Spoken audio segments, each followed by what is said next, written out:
हैं। दरअसल कल निम्बाहेड़ा के दौरे पर रहेंगे मुख्यमंत्री भजनलाल शर्मा और कई विकास कार्यों का इस दौरान शिलान्यास करते हुए नजर आएंगे। 2:45 पर कॉलेज ग्राउंड हेलीपैड पर उतरने का उनका कार्यक्रम है। 2:55 पर वो कृषि मंडी प्रांगण निम्बाहेड़ा पहुंचेंगे, जहां पर शिलान्यास और लोकार्पण समारोह में हिस्सा लेंगे। आम सभा को संबोधित करने का भी कार्यक्रम मुख्यमंत्री का रहेगा। तो कई बड़ी सौगातें निम्बाहेड़ा के लोगों को देने जा रहे हैं मुख्यमंत्री भजनलाल शर्मा। कल उनका खास ये दौरा रहेगा। अपने दर्शकों को बता दें कि एक आम सभा को भी संबोधित करने का कार्यक्रम है। महत्वपूर्ण होगा देखना क्या संदेश यहां पर निम्बाहेड़ा के लोगों के लिए मुख्यमंत्री देते हैं। लेकिन कुल मिलाकर खास दिन निम्बाहेड़ा के लोगों के लिए, चूंकि मुख्यमंत्री का न सिर्फ दौरा है बल्कि इस दौरान यहां पर करोड़ों रुपए की परियोजनाओं का लोकार्पण और शिलान्यास भी मुख्यमंत्री करेंगे। और आज की बड़ी खबर बताते हैं जयपुर से। दरअसल प्रदेश में वन स्टेट वन इलेक्शन को लेकर यह अहम खबर है। दिसंबर में बताया जा रहा है कि पंचायत निकाय चुनाव एक साथ हो सकते हैं। पंचायत पुनर्गठन को लेकर बनी कैबिनेट सब कमेटी की आज बैठक हुई, जिसमें बातचीत हुई। मंत्री अविनाश गहलोत भी इस बैठक में मौजूद रहे और उनके जरिए जानकारी निकलकर सामने आई है कि कैबिनेट सब कमेटी ने रिपोर्ट तैयार करने की प्रक्रिया शुरू कर दी है। तो प्रदेश में इस साल दिसंबर में पंचायती राज संस्थानों और शहरी निकायों के चुनाव एक साथ कराए जा सकते हैं।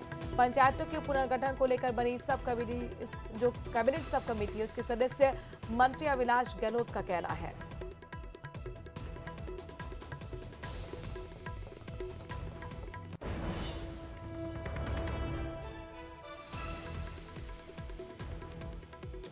निर्देश पर जो पंचायत पुनर्गठन की सब कमेटी की बैठक थी वो लगातार हो रही है और आज भी उस संबंध में बैठक हुई है। जिला परिषद पंचायत समिति पंचायतों के पुनर्गठन के संबंध में जो दिशा निर्देश सरकार की तरफ से जारी हुए थे उसको देखते हुए उस पर कमेटी के सदस्यों द्वारा विचार विमर्श किया गया। निश्चित ही सही समय पर पंचायतों का पुनर्गठन की रिपोर्ट तैयार करके हम सरकार को भिजवा देंगे और माननीय मुख्यमंत्री के निर्देशों के बाद उसको जारी कर दिया जाएगा। उपराष्ट्रपति देश का दूसरा सर्वोच्च पद, इस पद पर शेखावाटी के दो सपूत भैरों सिंह शेखावत और जगदीप धनखड़ पहुंचे हैं, लेकिन अलग अलग वजहों से दोनों ही कार्यकाल पूरा नहीं कर पाए।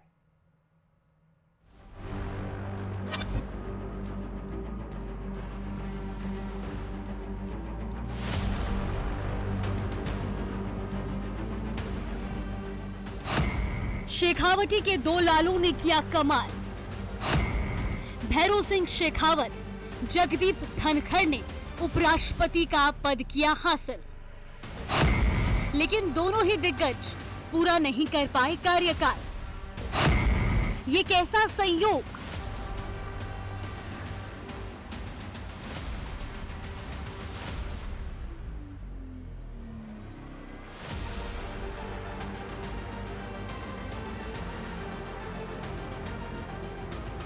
उपराष्ट्रपति जगदीप धनखड़ के अचानक इस्तीफे ने राजनीतिक हलकों में हलचल मचा दी है। उपराष्ट्रपति धनखड़ का कार्यकाल 10 अगस्त 2027 को पूरा होना था, लेकिन कार्यकाल पूरा होने के करीब 2 साल पहले ही उन्होंने स्वास्थ्य कारणों का हवाला देते हुए इस्तीफा दे दिया। गांव से उपराष्ट्रपति भवन तक पहुंचे। झुंझुनू के किठाना गांव के हैं धनखड़। कांग्रेस के बाद भारतीय जनता पार्टी में हुए शामिल। 1993 से 1998 किशनगढ़ सीट से रह चुके हैं विधायक। 2019 में पश्चिम बंगाल के राज्यपाल बने। 11 अगस्त 2022 देश के 14वें उपराष्ट्रपति बने। इस्तीफे से मचा सियासी घमासान। उपराष्ट्रपति धनखड़ के इस्तीफे के दूरगामी असर की बात कही जा रही है, जो आने वाले दिनों में सत्ता संगठन में बदलाव ला सकते हैं। लेकिन अपना कार्यकाल पूरा नहीं करने वाले धनखड़ इकलौते उपराष्ट्रपति नहीं हैं। इनसे 18 साल पहले सीकर जिले के दांतारामगढ़ तहसील के भैरों सिंह शेखावत भी अपना कार्यकाल पूरा नहीं कर पाए थे। भैरों सिंह शेखावत ने 2007 में राष्ट्रपति का चुनाव लड़ा और हार गए, जिसके बाद उन्होंने उपराष्ट्रपति पद से नैतिक आधार पर इस्तीफा दे दिया था। तब 21 दिन तक उपराष्ट्रपति का पद रहा था खाली। यानी प्रदेश के 2 सियासी दिग्गज अपना कार्यकाल पूरा नहीं कर पाए। आपको बताते चले कि कार्यकाल के दौरान इस्तीफा देने वाले धनखड़ तीसरे उपराष्ट्रपति हैं। वीवी गिरी ने 20 जुलाई 1969 और आर वेंकट रमन ने 24 जुलाई 1987 को पद से इस्तीफा दिया था। दोनों ने राष्ट्रपति पद का चुनाव लड़ने के लिए यह कदम उठाया था, जबकि पूर्व उपराष्ट्रपति कृष्णकांत का कार्यकाल के दौरान निधन हो गया था। Bureau report, news 18 Rajasthan. 23 से 25 जुलाई तक भारतीय वायुसेना राजस्थान के बाड़मेर और जोधपुर जैसे संवेदनशील क्षेत्रों में सीमा के नजदीक एक विशाल सैन्य अभ्यास करेगी। यह अभ्यास नियमित ऑपरेशनल तैयारी का हिस्सा है, लेकिन पश्चिमी सीमा पर बड़ी सतर्कता के बीच इसका महत्व और बढ़ गया है। बता दें कि ऑपरेशन सिंदूर के बाद से ही इलाके में लगातार अभ्यास जारी है।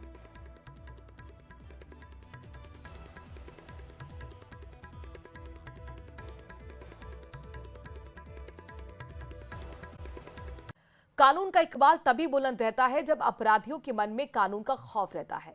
इसीलिए पुलिस अपराधियों का उन बाजारों में जुलूस निकालती है जहां वो उगाही का अपना नेटवर्क चलाते हैं, पब्लिक पर धौंस जमाते हैं। देखिए रिपोर्ट।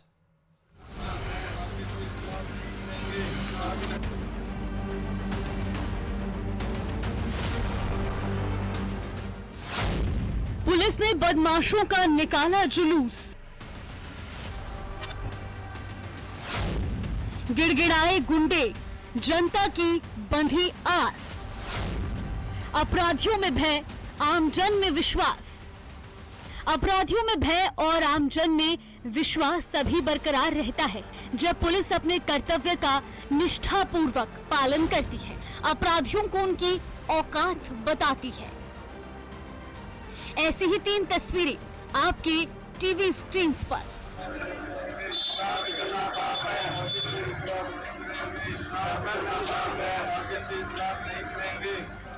सिर्फ होने से कुछ नहीं होता, होने का हक अदा करना पड़ता है। पुलिस अपना हक अदा कर रही है, तभी लूट खसोट पर ऐश काटने वाले दिन के उजाले में अपने अपने कान पकड़कर जनता जनार्दन को बता रहे हैं कि अपराध की कोई उम्र नहीं होती।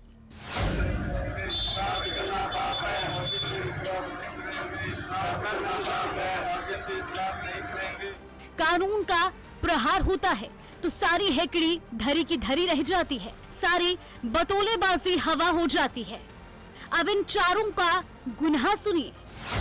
29 जून की वारदात। पत्नी के साथ दुकान से घर लौट रहे एक व्यापारी को निशाना बनाया। आरोपियों ने अपनी गाड़ी आगे लगाकर व्यापारी की गाड़ी रोकी। कार में तोड़फोड़ की, दंपत्ति की आंखों में मिर्च डालकर 4 लाख रुपए, मोबाइल फोन, बही खाता लूट ले गए। तफ्तीश में जुटी हनुमानगढ़ पुलिस ने चारों आरोपियों को दबोच लिया, जबकि 3 अभी भी फरार चल रहे हैं। जगदीप सिंह, प्रमोद, सुखविंदर सिंह और निक्का व मनोज को बापरदा गिरफ्तार किया गया था, जिन्हें जेसी करवाया गया। जेसी करवाने पर उनकी शिनाख्त परेड कराई गई। बाद शिनाख्त परेड कल दिनांक को उनको 4 पीसी पर पुनः प्राप्त किया गया और जिनसे बरामदगी व गृह अनुसंधान जारी है। डंडा ऐसा पड़ा कि शरीर अपना स्वभाव भूल गया। ये देखिए, अपराधियों से सलीके से चला भी नहीं जा रहा। लाल सोच से झांपदा थाना पुलिस ने बुजुर्ग से सोने की मुर्गी छीनने के मामले में दोनों आरोपियों की गिरफ्तारी कर ली है और उनका जुलूस निकाला। पुलिस ने आरोपियों से चोरी की गई मुर्गी भी बरामद कर ली। दौसा की सैंथल थाना पुलिस ने बुजुर्ग महिला के साथ लूट की वारदात को अंजाम देने वाले शातिर बदमाश दीपक सपेरा को गिरफ्तार किया है। आरोपी को गिरफ्तार करने के बाद मंगलवार को पुलिस जब उसे मौका तस्दीक कराने लेकर गई तो बाजार में आरोपी का जुलूस निकलता देख आसपास के लोगों ने पुलिस जिंदाबाद के नारे भी लगाए। पुलिस प्रशासन जिंदाबाद, पुलिस प्रशासन जिंदाबाद। इन तस्वीरों से एक बात साफ है, भय बिनु होए न प्रीति। समाज तभी अपराध मुक्त हो सकता है जब अपराधियों के मन में कानून का खौफ हो, अपराधियों में भय और आमजन में विश्वास बना रहता है। Bureau report, news 18, Rajasthan. फिलहाल खबरों में आगे बढ़ते हैं। अलवर के हेड पोस्ट ऑफिस में मंगलवार को एक बड़ी चोरी की घटना हुई। पोस्ट ऑफिस में एजेंट का काम करने वाली एक बुजुर्ग महिला के बैग से 2 महिलाओं ने 2 लाख रुपए चोरी कर लिए। एक उपभोक्ता का पैसा जमा करने के लिए महिला रुपए लेकर आई थी। इस दौरान वहां मौजूद 2 महिलाओं ने इस पूरी घटना को अंजाम दिया। पोस्ट ऑफिस में लगे सीसीटीवी कैमरे में महिलाएं घूमती हुई और बैग के पैसे निकालती हुई नजर आई हैं। पोस्ट ऑफिस में लगे सीसीटीवी कैमरे की जब रिकॉर्डिंग चेक की गई तो कैमरे में 2 महिलाएं पोस्ट ऑफिस में घूमती हुई और बैग की चेन खोलती हुई साफ तौर पर नजर आई हैं। बहरहाल पुलिस मामले की पड़ताल में जुट गई है।